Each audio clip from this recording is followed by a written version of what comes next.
reconocimientos personales, la gloria para los hombres, para alguna iglesia o para alguna persona. Lo único que buscamos es glorificar a nuestro Dios, porque Él salva y porque Él es el creador del universo y de ustedes y de mí. Él es nuestro creador y nuestro Padre. Bien, estamos entrando al capítulo 24 y es un capítulo que tiene menos de 30 versículos y por lo tanto está programado para que lo estudiemos completo el día de hoy. Así es que abróchense sus cinturones porque vamos a despegar en torno al capítulo 24.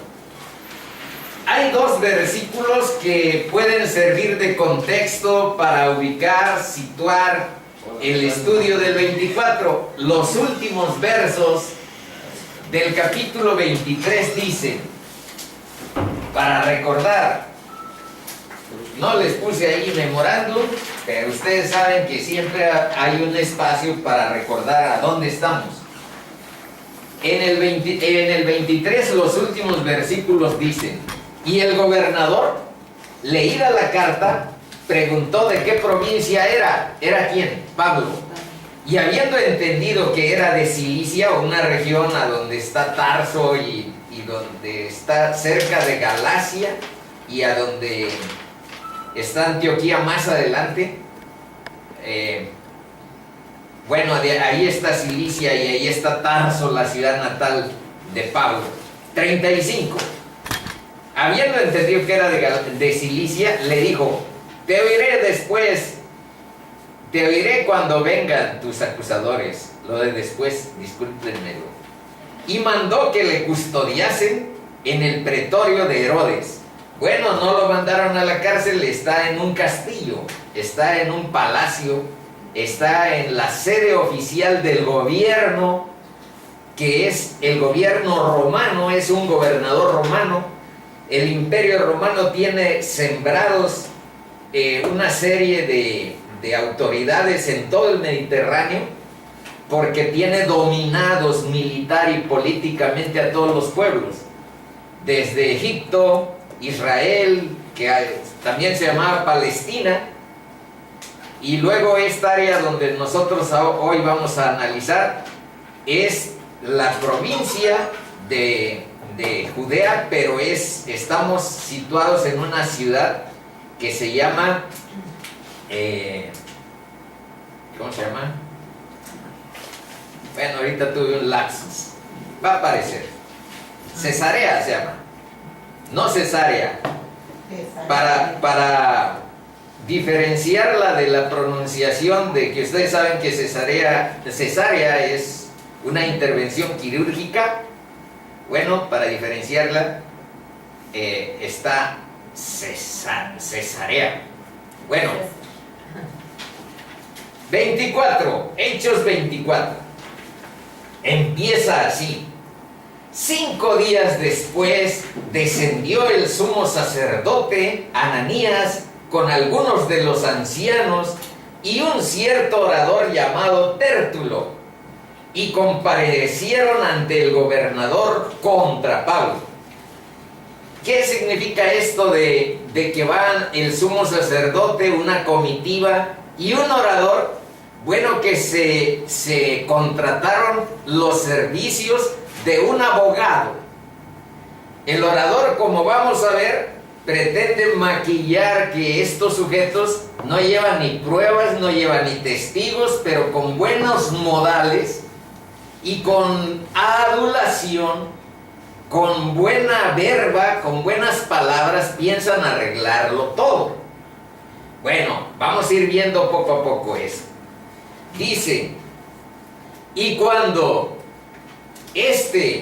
Pablo, ese es fue llamado, Tértulo, el orador, el abogado que llevaban ahí como gallito los del Sanedrín, y el sumo sacerdote Y también analicen ahí cómo y qué papel ha desempeñado la religión. Estos sujetos son religiosos, celosos de sus costumbres, de sus tradiciones, pero están alejados de Dios. Como dice la palabra, este pueblo de labios me honra, pero su corazón está lejos de mí. Bueno, seguimos con el 2. Y cuando Pablo fue llamado, Tértulo comenzó a acusarle diciendo: como debido a ti. Pero primero empieza la exaltación del gobernador, primero un rollo para como ablandar el corazón del gobernador. Dice: como debido a ti gozamos de gran paz, y muchas cosas son bien gobernadas en el pueblo por tu prudencia. Oh excelentísimo Félix. Estoy un poco exagerando. Oh excelentísimo Félix, lo recibimos en todo tiempo. ¿Qué recibimos? Pues esa paz, esas virtudes, esa prudencia para gobernar. Lo recibimos en todo tiempo y en todo lugar con toda gratitud. Y ahora vean el enlace. El verso 4 es el enlace entre ese discurso vacío, lleno de cortesías, pero lleno de falsedad. Como vamos a ver un poco más adelante, este Félix era un verdadero sanguinario. Aparte, le había quitado la esposa a un sujeto que tenía también poder político, y más adelante aparece, Drusila se llama. Entonces es un verdadero gobernador escalofriante. Sin embargo, vean lo que le están diciendo. Pero vean el enlace, verso 4. Pero por no molestarte, oh excelentísimo Félix, tan prudente, tan buen gobernante, más sabroso, más bueno que las carnitas. Pero por no molestarte más largamente, te ruego que nos oigas brevemente conforme a tu equidad. La brevedad era un signo también de buena cortesía, de cortesía en ese tiempo, y creo que ahora también. Procurar ser breve cuando te estás entrevistando con una autoridad. 5. Bueno, procuraré ser breve, y ahí va mi acusación directa. 5, ahí está, y en el 6 está toda la acusación contra Pablo. Dice: porque hemos hallado, quién sabe qué tanto estuvieron investigando, si nada más les afectó sus intereses o si nada más, eso no lo dice. Porque hemos hallado que este hombre, refiriéndose a quién, a Pablo, hemos hallado que este hombre es una plaga y promotor de sediciones. Eso era gravísimo. Una de las virtudes que sí tuvo el imperio y sigue teniendo el imperio romano es la pax romana, que significa que disturbios, escaramuzas, sediciones, rebeliones serán apagadas con toda brutalidad y con toda la fuerza del Estado. Vivamos en pax romana. Entonces, vean de lo que les están acusando: promotor de sediciones. Más adelante está otra vez la definición de sediciones, que está en la Real Academia Española, para que quienes no tienen claridad sobre su significado rápido lo bosquejen. Dice: promotor de sediciones entre todos los judíos por todo el mundo, y cabecilla de la secta de los nazarenos. Vean cómo les decían a los cristianos: secta de los nazarenos. Y al decir de nazarenos, hay un dejo de desprecio, porque Nazaret era conocido como un área de pecado, de corrupción. No tenía ahí una buena fama. Y Jesús fue el que limpió ese nombre, porque con orgullo: yo soy Jesús de Nazaret. Le dijo a Pablo cuando lo tumbó el caballo, el rayo de luz que descendió del cielo: ¿quién eres, Señor? Yo soy Jesús de Nazaret, a quien tú persigues. Reivindica su origen, el pueblo de Nazaret. Pero vean aquí, cabecilla de la secta de los nazarenos. Hagan de cuenta ahí de una mafia de esas, del crimen.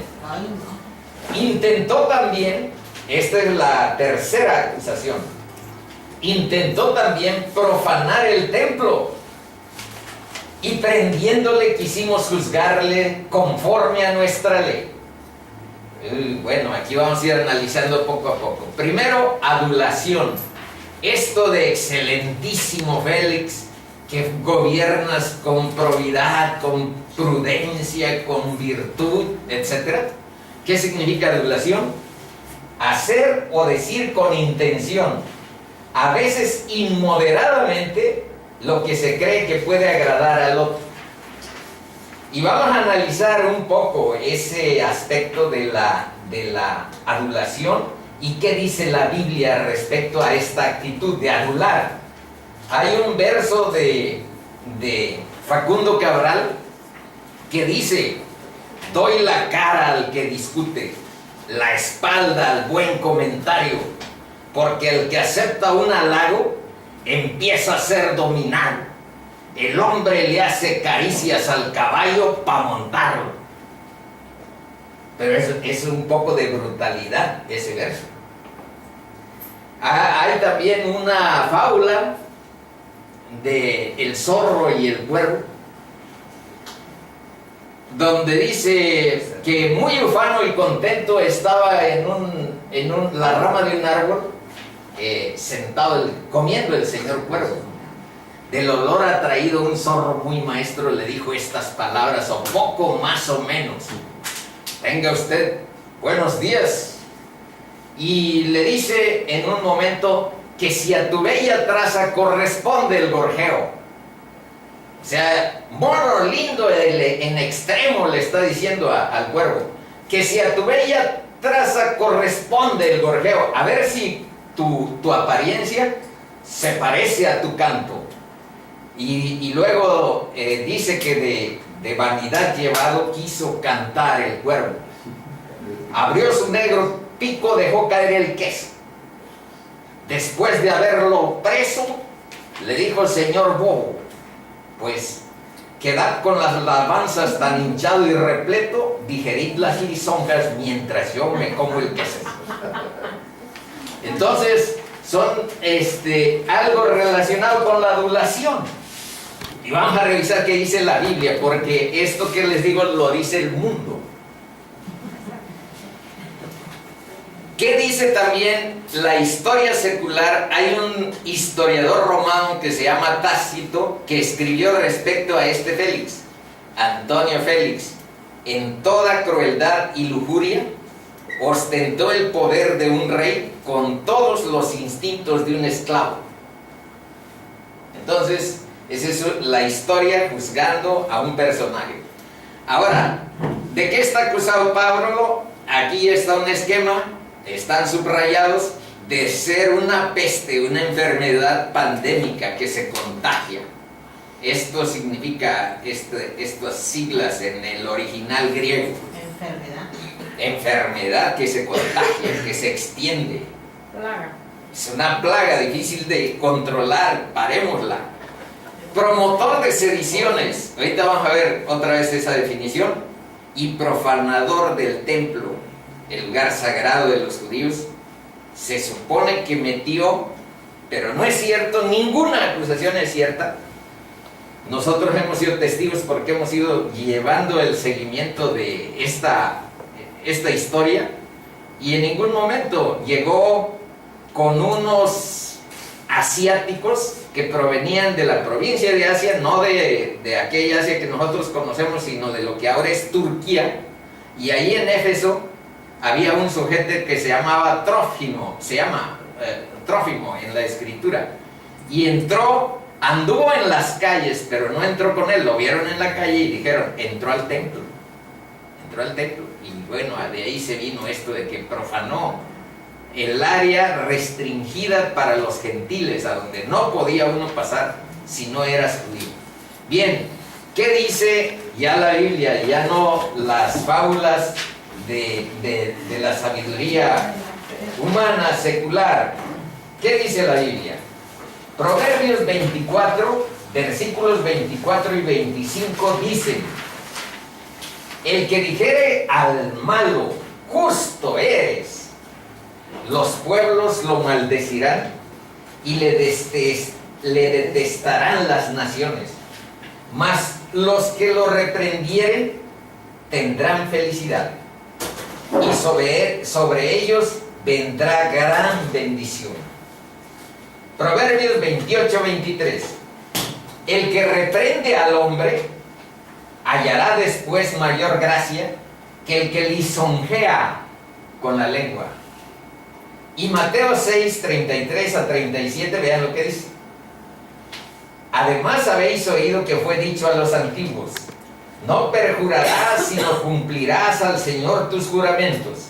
Jesús dice: pero yo os digo, no juréis en ninguna manera, ni por el cielo, porque es el trono de Dios, ni por la tierra, porque es el estrado de sus pies, ni por Jerusalén, porque es la ciudad del gran rey. Ni por tu cabeza jurarás, porque no puedes hacer blanco o negro un solo cabello. Un solo cabellito tú no tienes control de él. Entonces, bueno, vean lo que dice. Pero sea vuestro hablar sí, sí, no, no. Porque lo que es más de esto, sí, sí, no, no, de mal procede. Ese es lo que dice nuestro Señor. Cuando sea sí, sí, cuando sea no, no. Y todos estamos mal acostumbrados. Yo aquí, en clase bíblica, una vez juré, o sea, juro que esto. Lo dije porque pues me sale, nada más que si se dieron cuenta, al final estuve en la oración diciendo: mi Señor, perdónanos por las cuestiones que nos desvían. Las diferencias entre cristianos y no cristianos no es que nosotros no pequemos, sino que nosotros tenemos una actitud de arrepentimiento y de dolor, de odio por el pecado. No lo amamos como antes. Yo amaba mi pecado, lo reconozco. No lo amamos. Y tenemos una actitud de mortificar ese pecado, porque si no lo mortificamos, Él nos mata a nosotros. Es un asunto de vida o muerte. Entonces, mortificar el pecado significa darle control con la ayuda de Dios, porque nuestras fuerzas no siempre alcanzan. Por eso hay que buscar la ayuda del Espíritu de Dios en nuestra vida. Bueno, seguimos con este análisis de adulación. Proverbios 29:5 dice: el hombre que lisonjea a su prójimo retiende delante de sus pasos.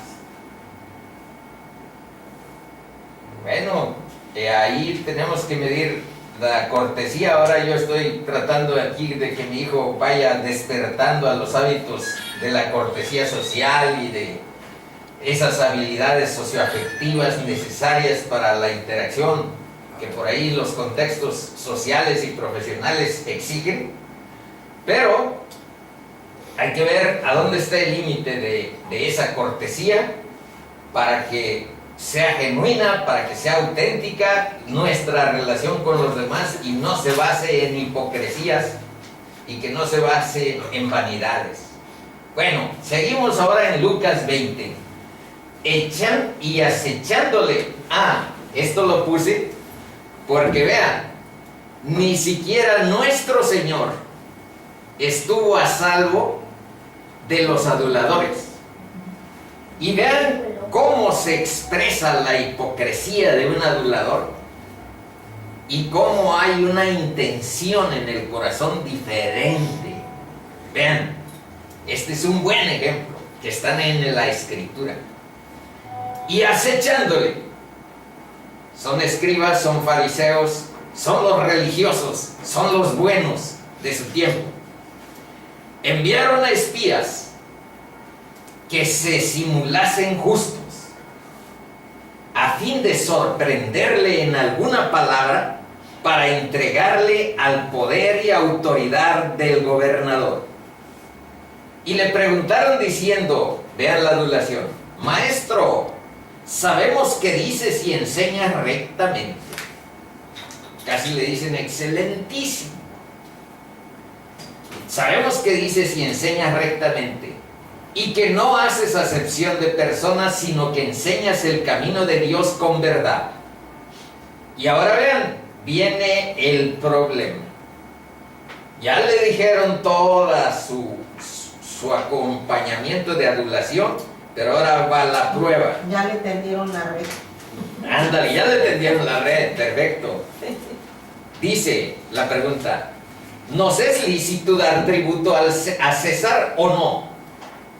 Deben de saber que una de las razones por las que vino el Mesías a la gente que oró hay miles de años, más de 1000 años, para su venida, y no lo reconocieron porque ellos tenían prejuzgado, tenían prefigurado que ese Mesías venía a salvarlos, pues en este caso del yugo de los romanos o del yugo de los griegos antes del Imperio Romano. Fue Alejandro Magno y los griegos quienes conquistaron todo el Mediterráneo, y ellos pensaron que el Mesías no era el redentor del mundo, sino el redentor de Israel de todas las opresiones políticas que había vivido. Entonces, pues si este sujeto no va contra el poder, no es el Mesías. Y por eso le están preguntando, ¿nos es lícito dar tributo a César o no? Pero Jesús conoce los corazones y sabe ver más allá de lo que cualquier hombre. Dice, mas él, comprendiendo la astucia de ellos, les dijo, ¿por qué me tentáis, chicos? Y vean, esta es la muestra. Yo digo que esta es una de las muestras, son múltiples, son una multitud de muestras, pero esta es una muestra genuina de la divinidad, de la sabiduría de Dios presente en Cristo. Fíjense, ¿a quién se le pudo haber ocurrido esto? Le dice, comprendiendo la astucia de ellos, les dijo, ¿por qué me tentáis? Mostradme la moneda. ¿De quién tiene la imagen y la inscripción? Y respondiendo dijeron, de César. Entonces les dijo, pues dad al César lo que es del César, y a Dios lo que es de Dios. Y ojo, porque también está esta historia, como ejemplo de cómo ha actuado esa adulación incluso con nuestro Señor. Pero también esto, el principio de separación entre el Estado y lo que es la vida religiosa no es de Benito Juárez. El principio de división entre el Estado y la Iglesia es por esto que dijo Cristo: al César lo que es del César, pero a Dios lo que es de Dios. Y más adelante, en la defensa de Pablo, vamos a ratificar que este principio es aplicativo. Bueno, seguimos. Aquí está la definición de sedición. Eso es la primera parte de este análisis de la adulación. Aquí estamos analizando la adulación. Ahora vamos a la sedición. ¿Qué significa? Alzamiento colectivo y violento contra la autoridad, el orden público, la disciplina militar, sin llegar a la gravedad de la rebelión. Es una sublevación de las pasiones. Es otra acepción del diccionario de la Real Academia Española. Bueno, y acá abajo dice, entonces Pablo, en Hechos 23, vimos lo siguiente: notando que una parte era de saduceos y otra de fariseos. Vean que no hubo sedición, sino que él les dijo: varones hermanos, yo soy fariseo, hijo de fariseos, acerca de la esperanza y de la resurrección de los muertos se me juzga. Eso era. Es un asunto de principios religiosos, de principios de ver una cosmovisión bíblica, una cosmovisión cristiana, que es la que alentaba su vida. Y vamos a ver un poco más adelante, cuando aparezca con mayor enfoque, que la resurrección es el principio cardinal de los cristianos. Y son pocos, cuidado también con esto, son pocos los cristianos que tienen claridad acerca de la resurrección. No vamos a ver hoy todo sobre el tema, pero sí bosquejar un tanto para ir progresivamente avanzando en el conocimiento de lo que la Biblia dice respecto a la verdad de Dios. Entonces, habrá resurrección de los muertos porque Jesús resucitó, y los que creemos que la justicia en la cruz nos salva de nuestros pecados, nos perdona y nos limpia de nuestros pecados, tenemos en Él vida eterna, tenemos en Él la resurrección, porque Él lo dijo y porque Dios no miente. Cuando dijo esto, se produjo disensión entre los fariseos y los saduceos, y la asamblea se dividió y hubo un caos. Bueno, pero eso no es alentar la sedición, eso es sencillamente una discrepancia de la cual unos no resistieron, digamos que el trato, pues con buena civilidad, se dice ahora, de las diferencias. Bueno, ahora veamos qué dice Lucas 23, el 1 y luego el 2 al 5. Dice: levantándose entonces toda la muchedumbre de ellos, llevaron a Jesús a Pilato, y comenzaron a acusarle diciendo, vean que a Jesús lo acusaron casi del mismo problema que ahorita están acusando a Pablo. Y podemos establecer ciertos paralelismos para ver por qué también Pablo decía: sean imitadores de mí, como yo soy imitador de mi Señor, como yo soy el imitador de Cristo Jesús. Sean imitadores de mí. Dice, vean cómo hay semejanza.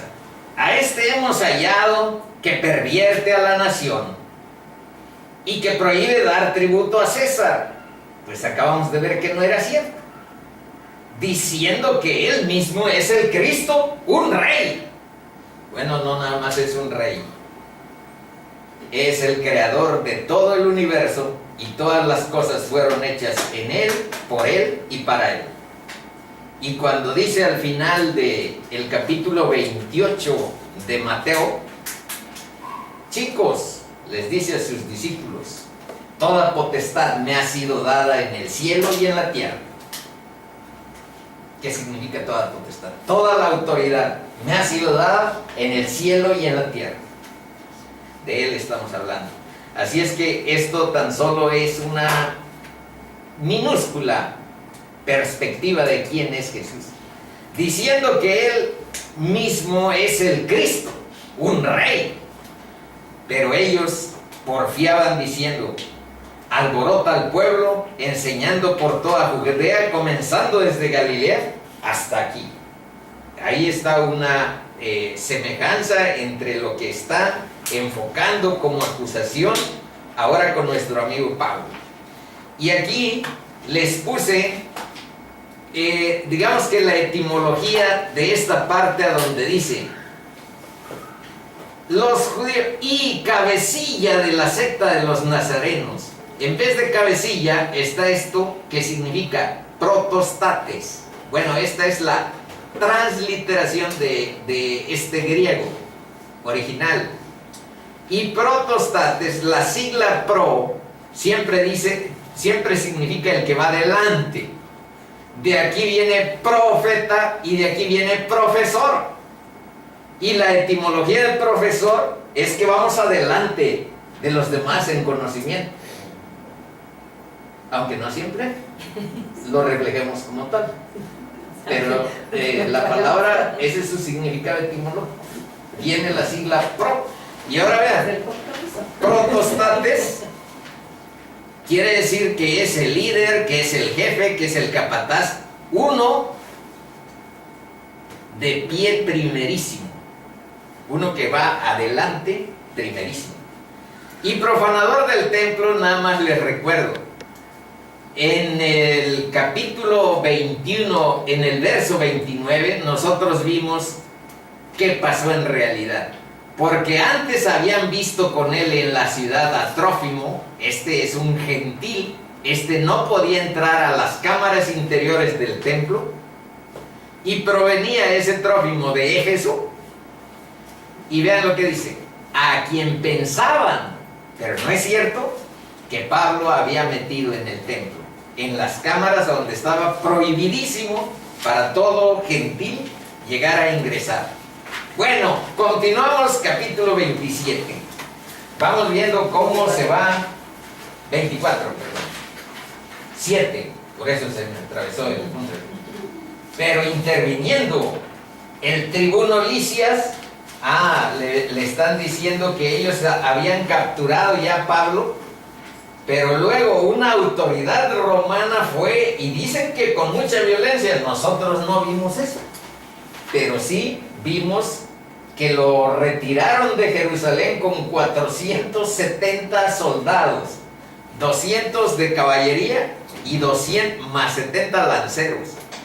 Entonces lo llevaron con una verdadera fortaleza, ni con todo su dinero que podía llevar, porque Pablo en realidad sí era rico, había pagado tanto que servicio de seguridad como llevó hasta donde está ahora, que es Cesarea.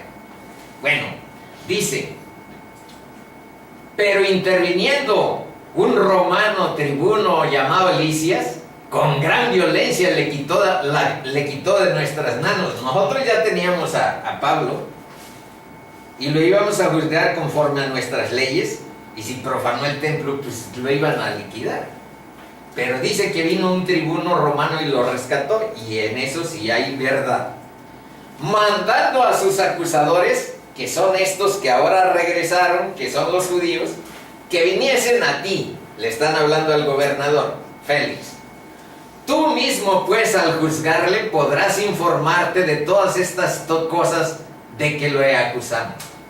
Y ahora vean, ya terminó ahí el rollo del abogado, y los judíos que van junto con él, dice, los judíos también confirmaban. Yo me imagino que están moviendo la cabezota. Si es cierto, todo eso es cierto. Y los judíos también confirmaban diciendo ser así todo. Yes, yes. 10. Habiéndole hecho señal el gobernador a Pablo para que hablase, este respondió. Ahora vamos a ver a Pablo. Van a ver que Pablo tiene dotes de abogado.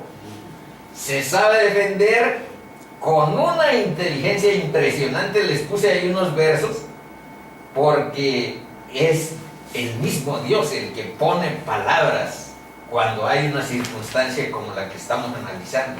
Dice, habiéndole hecho señal el gobernador a Pablo para que hablase, este respondió. Y vean que no hay adulación, pero sí hay cortesía y respeto. Dice, porque sé que desde hace muchos años eres juez de esta nación, con buen ánimo haré mi defensa. 11.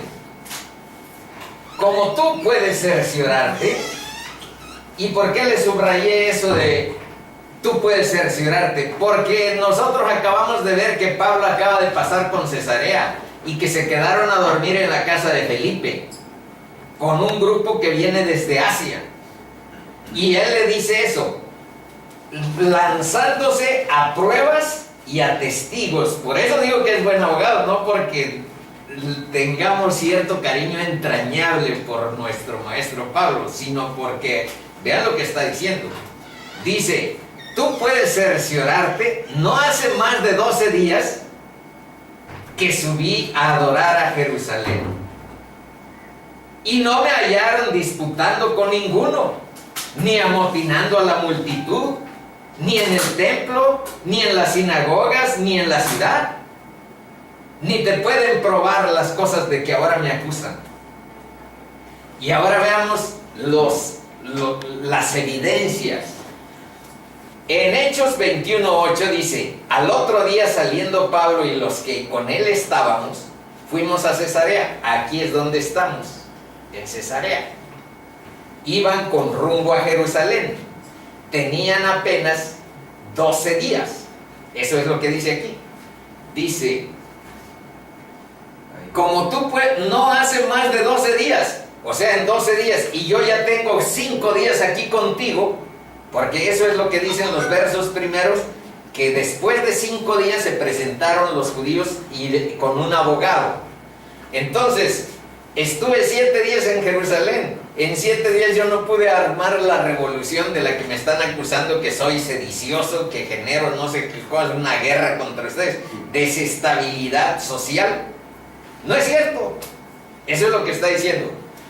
Entonces dice: entrando en casa de Felipe el evangelista, que era uno de los 7, posamos con él. ¿Qué quiere decir posamos? Que hubo posada en su casa. Ahí dormimos en su casa de Felipe.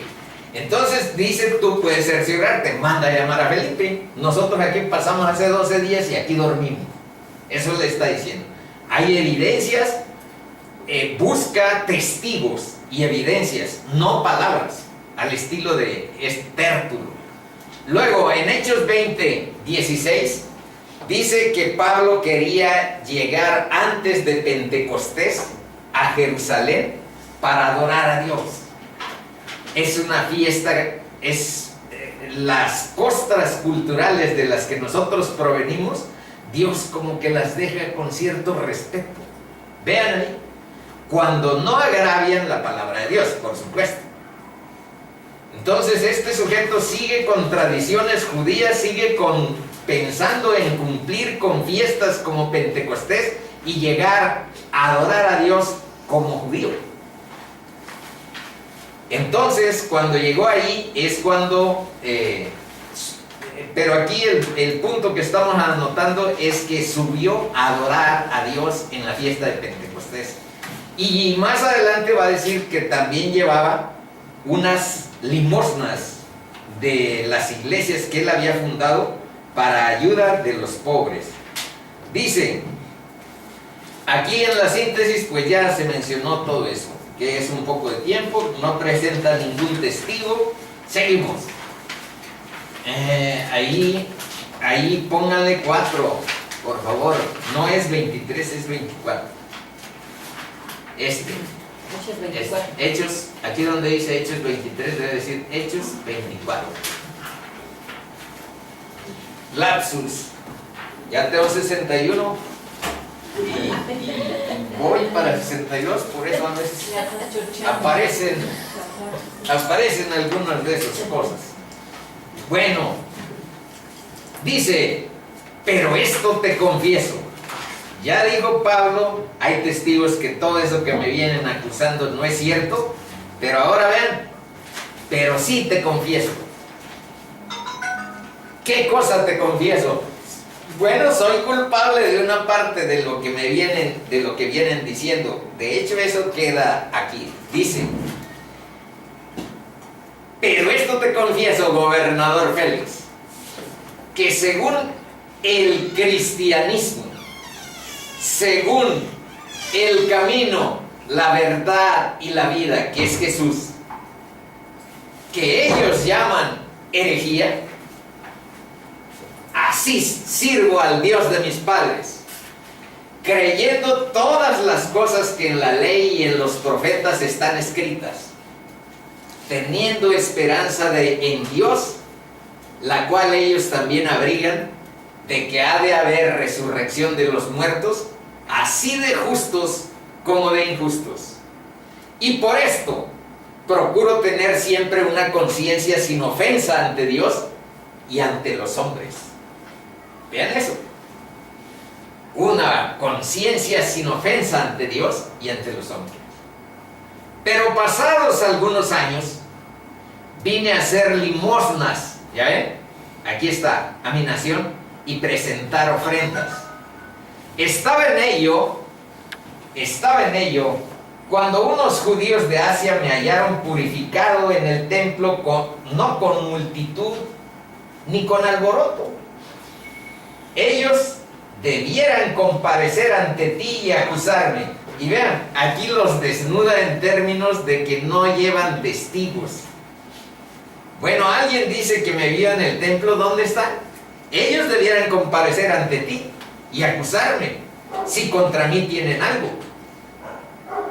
O digan estos, y les dice a los que están ahí, al sumo sacerdote, a Tértulo y a los acompañantes, o digan estos mismos si hallaron en mí alguna cosa mal hecha, cuando comparecí ante el Sanedrín. El Sanedrín es la autoridad política y religiosa, que también se llama concilio. 21. A no ser que estando entre ellos, y vean de qué se acusa. Ya dijo que él defiende el camino, la verdad y la vida, que es Jesús. Aunque ellos lo llamen herejía, que en él está depositada la esperanza de la resurrección, que buscamos en la justicia de la cruz la vida eterna. Y acerca de la resurrección de los muertos soy juzgado hoy por vosotros, dice. Que eso sí les dijo a los judíos allá en el concilio, como lo leímos en el capítulo 23. Pablo aquí está como abogado ganando el juicio, porque pone mejores argumentos y porque le tira a las evidencias y a los testigos, no a las palabras lisonjeras. Vamos a ver algo para recordar Lucas 12:11, que dice: cuando os trajeren a las sinagogas y ante los magistrados y las autoridades, no os preocupéis cómo y qué habréis de responder o qué habréis de decir, porque el Espíritu Santo os enseñará en la misma hora lo que debáis decir. Por eso les decía, ahí podemos ver que hubo mano de Dios para que este Pablo saliera adelante sin mucha trastabilleo, sin mucho problema. Hechos 9:15.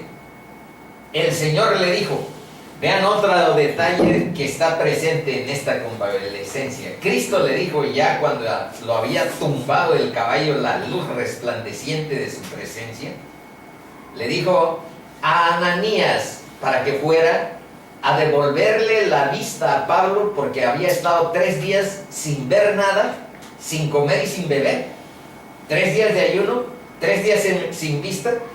Y Jesús le dijo a Ananías, ve, porque instrumento escogido me es este. ¿De quién está hablando? De Pablo. Pablo, instrumento escogido me es este. ¿Para qué? Para llevar mi nombre en presencia de los gentiles. Por eso, el que tenía la misión de enseñarnos el evangelio a ti y a mí, que somos gentiles porque no somos judíos, era Pablo. Es Pablo. Estamos hablando de cosas eternas. Dice, para llevar mi nombre en presencia de los gentiles, pero no nada más de los gentiles. Vean que sigue. Y de reyes. Entonces Pablo tiene la misión de llevar el evangelio a personas que tienen puestos elevados, como un gobernador, que ahorita tenemos a Félix, pero ahí abajo les puse la conversión del procónsul que vimos en el capítulo 13. ¿Quién sabe si se acuerdan que el procónsul se llamaba Paulo Sergio y que gobernaba la isla de Chipre? Tenía como una auxiliar de su gobierno a un mago maligno. Entonces Pablo le dijo, retírate tú, alma demoníaca, y lo dejó ciego temporalmente. Cuando vio estas cosas y escuchó el evangelio, vean lo que dice. Entonces el procónsul, viendo lo que había sucedido, creyó, maravillado de la doctrina del Señor. No sería el primer gobernador que se convierte al cristianismo. Félix. Pero ahorita vamos a ver, voy rápido para que terminemos esto. Aquí les puse unos versos que solamente voy a leer 3 sobre la resurrección. Desde el Antiguo Testamento hay eso que ahorita le está anunciando Pablo aquí. Dice, de que ha de haber resurrección de los muertos, así de justos como de injustos. Vamos a ver qué dice Daniel. Este es del Antiguo Testamento. Capítulo 12, versículo 2 dice, y muchos de los que duermen en el polvo de la tierra serán despertados, unos para vida eterna y otros para venganza y confusión, vergüenza, y otros para vergüenza y confusión perpetua. Y Juan, aquí estamos hablando del Nuevo Testamento. Juan 5, versículo 29 dice, y los que hicieron lo bueno saldrán a resurrección de vida, mas los que hicieron lo malo a resurrección de condenación. Romanos 4, 25, el cual, vean ahí el gran aporte de la cruz de Cristo. Dice, el cual fue entregado por nuestras transgresiones y resucitado para nuestra justificación. Ahí está la muerte y resurrección de Cristo como la semilla de nuestra salvación, como el fundamento, la base de nuestra salvación. Sin ese acto de justicia, a donde la santidad de Dios cobra la justicia de tu pecado y el mío, nosotros tendríamos que pagar directamente a Dios y no tenemos con qué. Jamás podríamos pagar nuestra propia justicia. Bueno, el último de aquí también lo quiero leer. Les va a sonar radical, pero el cristianismo, hermanos, tiene esas características no porque yo quiera imprimírselas, sino porque estamos procurando ser fieles a la palabra por sobre todas las cosas. Hay una diferencia entre ser creyente y ser discípulo. Ser creyente, yo sé que todos somos, pero ser discípulo es otra cosa. Es seguir los pasos en obediencia a la palabra a nuestro Salvador. Y ser discípulo, por una parte, es ser siervo de Jesús. Y otras, los creyentes procuran que Jesús les sirva a ellos. Yo vengo a ti, Jesús, para que tú me hagas rico. Yo vengo a ti, Jesús, para que tú me ayudes a comprarme tales cosas, me sanes. Todas esas cosas te serán dadas por añadidura, pero busca primeramente el reino de Dios y su justicia. Eso es ser siervo, eso es ser discípulo. Y aquí hemos procurado emparentar el Evangelio con hacernos discípulos de Jesús, no nada más con una conversión superficial. De esas, ustedes y yo las conocemos a plenitud. Yo les dije en alguna ocasión, pues yo fui monaguillo en mi pueblo. Entonces alguna relación tenía con el Evangelio y con el cristianismo. Pero esa es otra cosa. Cuando Dios te convierte, te transforma radicalmente, como dice. Ay, no lo leí. Y no lo leí. Vean, esperamos a que lo leas. ¿por qué está ligado como principio cardinal la resurrección a la orientación de un cristiano? Dicho así amablemente, sin querer ser tan feo y tan radical. Muerte al pecado, resurrección a nueva vida. Sin eso no hay conversión cristiana. ¿Y cómo es el trámite? Bueno, un poco más adelante vamos, el trámite de la propia Biblia te guía. Ve frente a Dios, ora y arrepiéntete con actitud de genuinidad y de sinceridad con Él y pídele perdón. Y entonces el poder de Dios obrará en tu vida. Bueno, vamos a leer esto que ya se está poniendo misterioso, pero les estoy poniendo algo de advertencia por lo duro que dice, lo fuerte que dice. Colosenses 3, versículos del 1 al 3. Leo procurando no matizar para no herir susceptibilidades. Tanta dama. Dice, si pues habéis resucitado con Cristo, entonces buscad las cosas de arriba, donde está Cristo sentado a la diestra de Dios. Poned la mira en las cosas de arriba, no en las de la tierra. Y vean esto, porque habéis muerto y vuestra vida está escondida con Cristo en Dios. Entonces ahí se da eso que suena muy fuerte, que suena muy duro, pero que nos indica el poder de Dios radicalmente actuando para tu transformación. Hoy en la oración le pedimos a nuestro Dios que todos nosotros venimos con la expectativa de oír a Dios, no de oír voces humanas. ¿Con qué propósito? Con el propósito de ser transformados.